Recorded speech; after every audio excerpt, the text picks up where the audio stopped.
label is Arhoolie Records.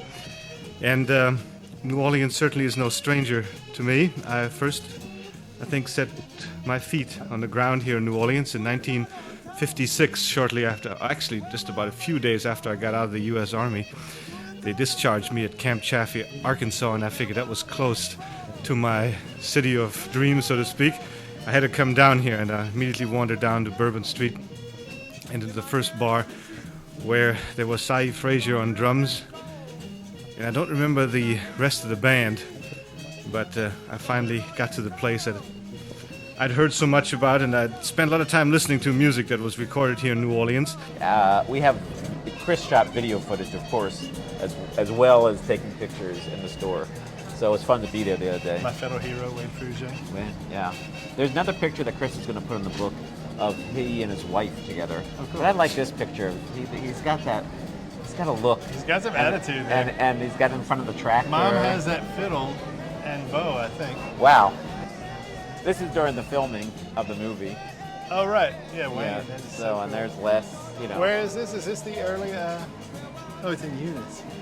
Yeah.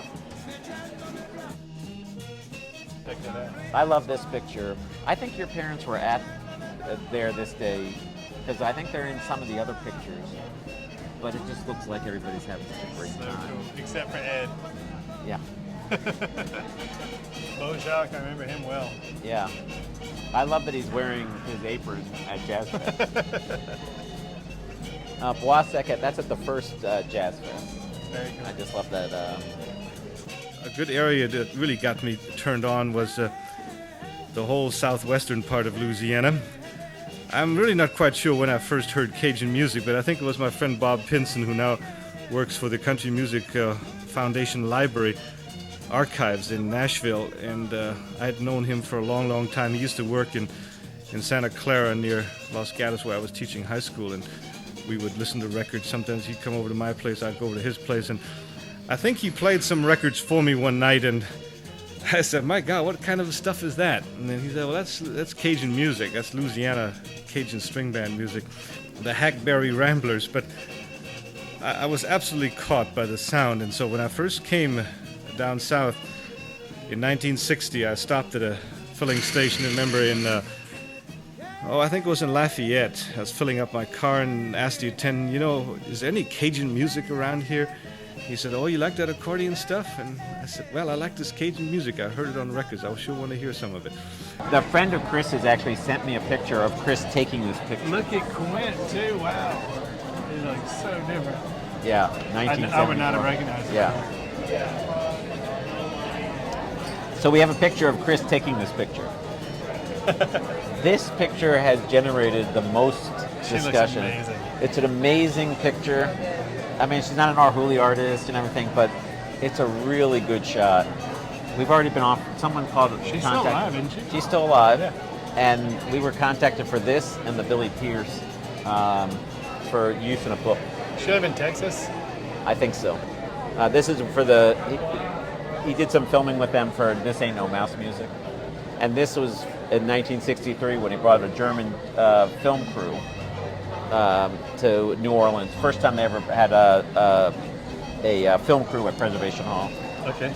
This is actually from that day That's at a great Preservation setting. Hall. This is an amazing tableau because they're just, informal jam session. And there's Alan Jaffe and Sandy Jaffe. And the guys playing spoons and banjo, Tommy Sankton on clarinet. And there's Larry Bornstein in the back.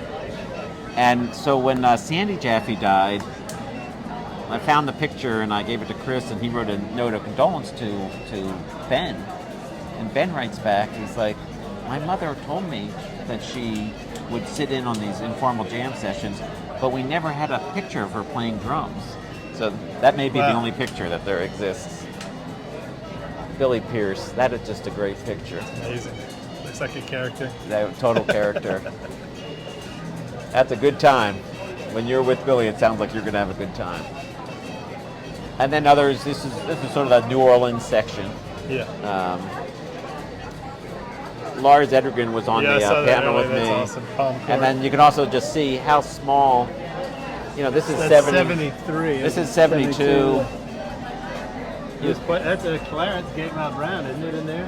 I think no, it's Who is that? Oh, it's Jimmy Thibodeau and guy somebody. playing the fiddle is that? But you can see this is the Balfour Brothers in '77. I have postage stamps that are bigger than. And I like this guy here who's getting the accordion ready. You know, Clifton and Snooks at the first Jazz Fest. Our man. That's a great picture. Yeah, we actually have. Rachel found the recording, and your mom and I think your mom and Michael were interviewed right beforehand, and so Chris is giving this very exuberant interview, but also sort of still talking to them, and then he goes, "They got a set, I gotta go." So and then we have these other the other kiosks. We have something from Everything But the Squeak, great shot from. We have Clifton at the Jazz Fest, and then we have footage from that '63 trip to Preservation Hall, along with posters and everything else. So we have all these assets. How do you use them? Well, this is a great use of them for sure.